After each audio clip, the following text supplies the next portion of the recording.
आपकी स्क्रीन पर मौजूद ये कोई आम पत्थर नहीं है, ये विनाश का पत्थर है। ये वो पत्थर है जिसने कुछ सेकंड के भीतर न जाने कितने लोगों के बसे बसाए घर को उजाड़ दिया, न जाने कितने आशियाने तबाह कर दिए।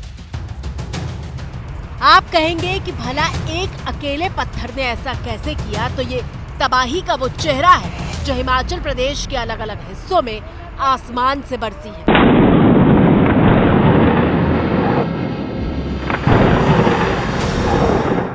ओ भगवान, ओ भगवान, ओ भगवान।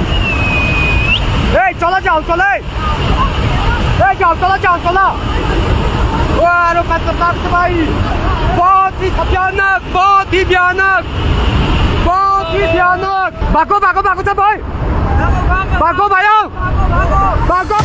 मौत का सैलाब जब पहाड़ की चोटियों से नीचे की तरफ बढ़ रहा था तो प्रचंड वेग के साथ वो चट्टान के ऐसे बड़े बड़े सैकड़ों टन वजन वाले पत्थरों को भी लेकर आ रहा था।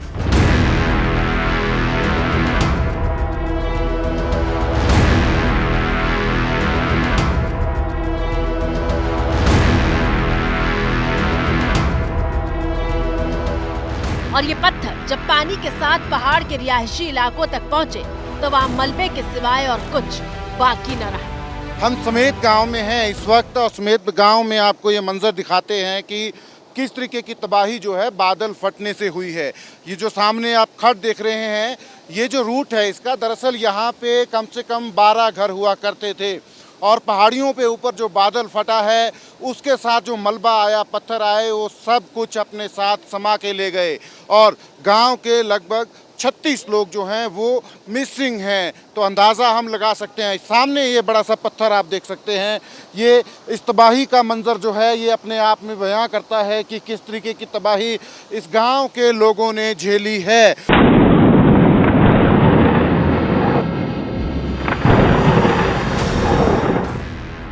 यह हिमाचल प्रदेश में शिमला के पास रामपुर की तस्वीर है, जहां समेज नाम का पूरा गांव ही तबाह हो गया।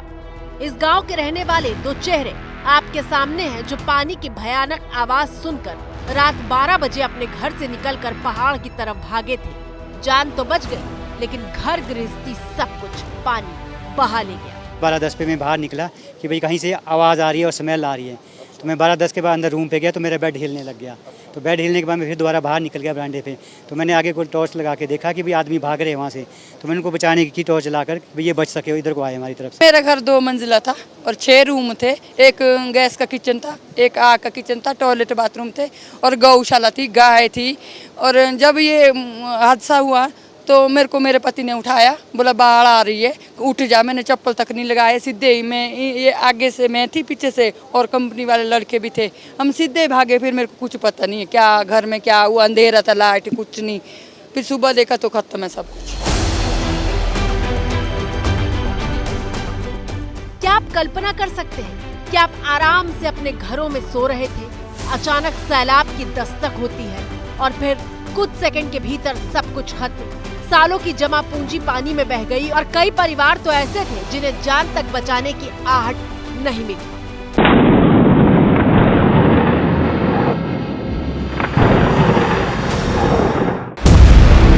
और ऐसी भयानक त्रासदी सिर्फ हिमाचल प्रदेश के रामपुर में समेज गांव में नहीं पसरी, बल्कि मंडी से लेकर कुल्लू तक कोहराम मचा हुआ है। मलाना डैम फट गया है, कृपया नदी नालों से दूर रहे। मलाना डैम फट गया है, अटेंशन प्लीज। कुल्लू में मलाना डैम फटने के बाद पानी मौत बनकर गांव की तरफ बढ़ा था।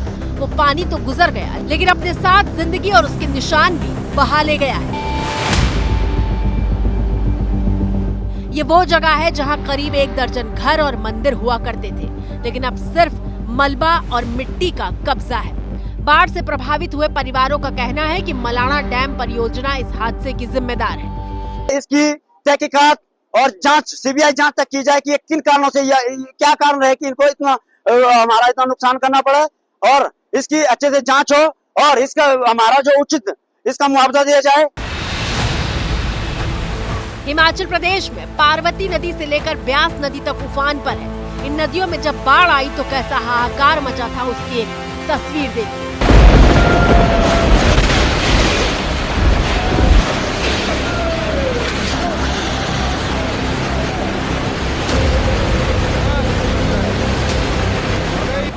एक झटके के भीतर 3 मंजिला इमारत नदी ने लील ली और उसके वजूद का कोई निशान तक नहीं बचा था।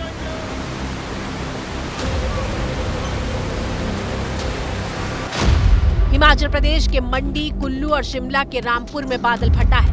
65 घरों को नुकसान पहुंचा है। 23 जानवरों की जान चली गई है। रामपुर में एनडीआरएफ के 70 जवान सर्च ऑपरेशन चला रहे हैं, जबकि कुल्लू के मलाणा में 20 से 25 लोगों के फंसे होने की आशंका है, जबकि 40 से ज्यादा लोग लापता हैं।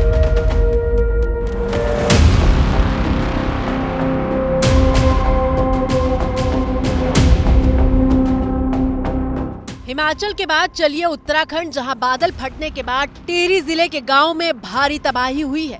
48 घंटे पहले तक घर के भीतर जिस जमीन पर बैठकर लोग खाना खा रहे थे, बिस्तर बिछाकर सो रहे थे, बच्चे खेल रहे थे, वो जमीन बर्बादी की चादर में लिपटी हुई है।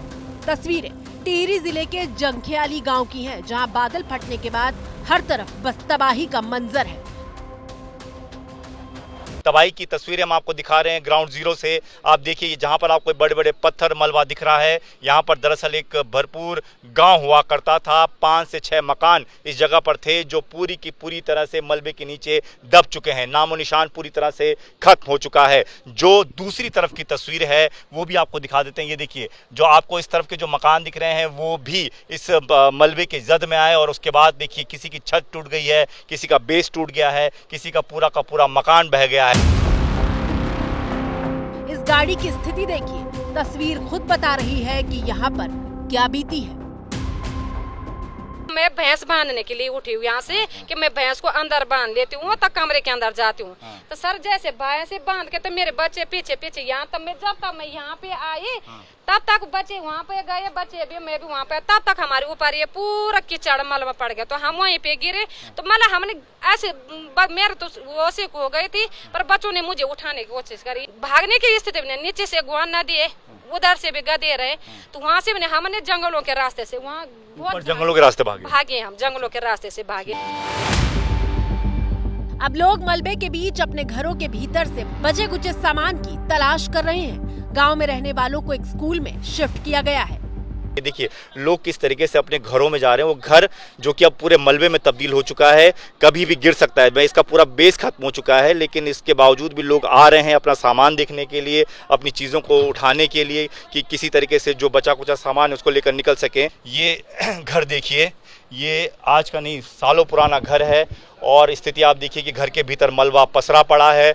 लोग उस वक्त रात का वक्त था, लोग अपने घरों में मौजूद थे, सो रहे थे, खा रहे थे, तभी अचानक से पानी बढ़ा और जैसे तैसे लोगों ने अपनी जान बचाई। ये आप देख रहे हैं जितनी भी इमारतें हैं सब टूटी हुई नजर आ रही हैं। ये देखिए मकानों की छतें टूट चुकी हैं, ऊपर जितनी भी मंजिलें इमारत थी सारी खाली हो चुकी हैं। जब तक हमने सब्जी रोटी बनाई, रोटी भी आधा बनी थी, तब तक जो है 5 मिनट में तस्वीरें देखिए कि किस तरीके के हालात है। देखिए इस पूरे गांव में यहाँ पर लोग रहा करते थे और जब पानी एकदम से आया तो उसके बाद की स्थिति देखिए कि अपने साथ कितना ज़्यादा गाद लेके आया। बड़े बड़े पेड़ के हिस्से जो हैं वो टूट कर आए हुए हैं।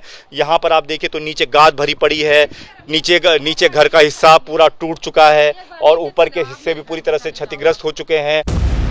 उत्तराखंड में अभी भी पहाड़ों का दरकना बंद नहीं हुआ है। उत्तराखंड के सोनप्रयाग में भूस्खलन की तस्वीर देखिए, जिसके बाद रेस्क्यू ऑपरेशन को भी रोकना पड़ा था।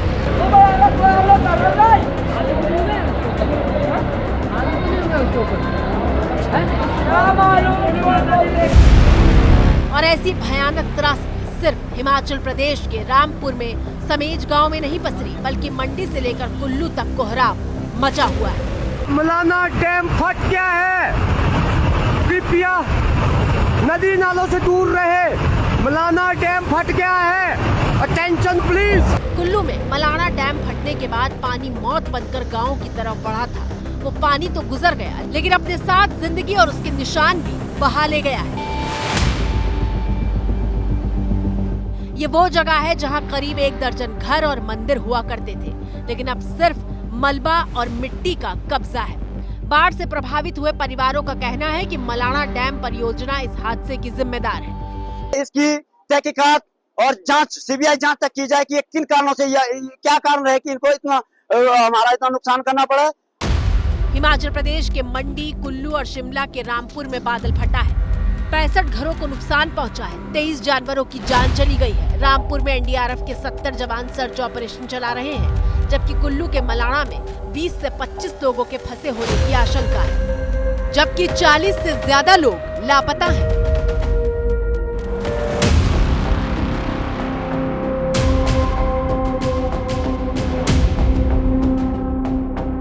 हिमाचल के बाद चलिए उत्तराखंड, जहां बादल फटने के बाद टिहरी जिले के गांव में भारी तबाही हुई है।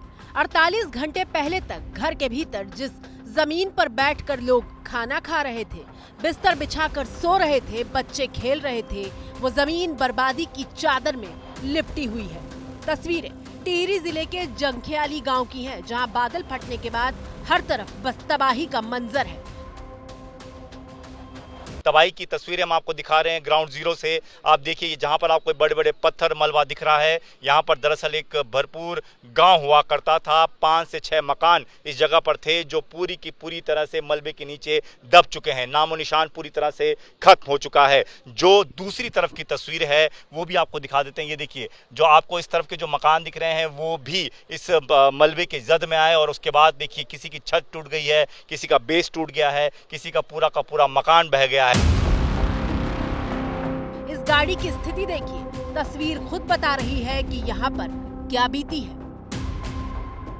मैं भैंस बांधने के लिए उठी हूँ यहाँ से कि मैं भैंस को अंदर बांध लेती हूँ, तब कमरे के अंदर जाती हूँ। तो सर जैसे भैंस बांध के तो मेरे बच्चे पीछे यहाँ तब मैं जब तक मैं यहाँ पे आई तब तक बच्चे वहाँ पे गए, बच्चे भी मैं भी वहाँ पे, तब तक हमारे ऊपर ये पूरा कीचड़ मलबा पड़ गया। तो हम वहीं पे गिरे, तो मतलब हमने ऐसे मेरे तो वैसे हो गई थी, पर बच्चों ने मुझे उठाने की कोशिश करी। भागने की स्थिति में नीचे से गुआ नदी है, उधर से भी गधे रहे, तो वहाँ से हमने जंगलों के रास्ते से वहाँ जंगलों के रास्ते भागे हम जंगलों के रास्ते से भागे। अब लोग मलबे के बीच अपने घरों के भीतर से बचे कुचे सामान की तलाश कर रहे हैं। गांव में रहने वालों को एक स्कूल में शिफ्ट किया गया है। देखिए लोग किस तरीके से अपने घरों में जा रहे हैं। वो घर जो कि अब पूरे मलबे में तब्दील हो चुका है, कभी भी गिर सकता है। इसका पूरा बेस खत्म हो चुका है, लेकिन इसके बावजूद भी लोग आ रहे हैं अपना सामान देखने के लिए। और जब पानी एकदम से आया तो उसके बाद की स्थिति देखिए कि अपने साथ कितना ज़्यादा गाद लेके आया। बड़े बड़े पेड़ के हिस्से जो हैं वो टूट कर आए हुए हैं। यहाँ पर आप देखिए तो नीचे गाद भरी पड़ी है, नीचे घर का हिस्सा पूरा टूट चुका है और ऊपर के हिस्से भी पूरी तरह से क्षतिग्रस्त हो चुके हैं। उत्तराखंड में अभी भी पहाड़ों का दरकना बंद नहीं हुआ है। उत्तराखंड के सोनप्रयाग में भूस्खलन की तस्वीर देखिए, जिसके बाद रेस्क्यू ऑपरेशन को भी रोकना पड़ा था। For exclusive and insightful videos, subscribe to our new channel ABP Live Premium.